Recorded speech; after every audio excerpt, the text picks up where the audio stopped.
For today's video ulit para kay Fire 175. Yan, nakita nyo sa video, may leak yung aking shock.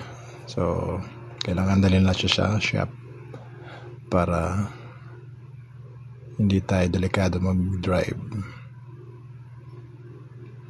Bago lang yung motor na yun, wala pa siguro 3 months.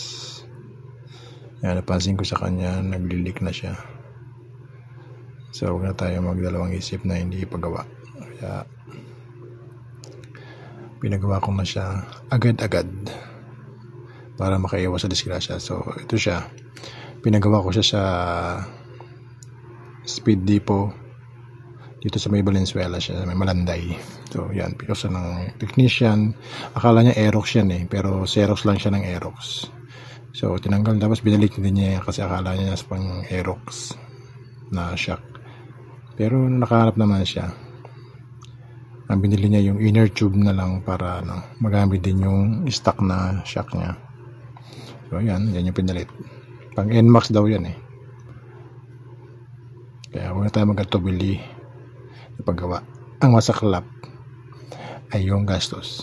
Pero for your safety, paggawa mo na agad. That's all. Thank you.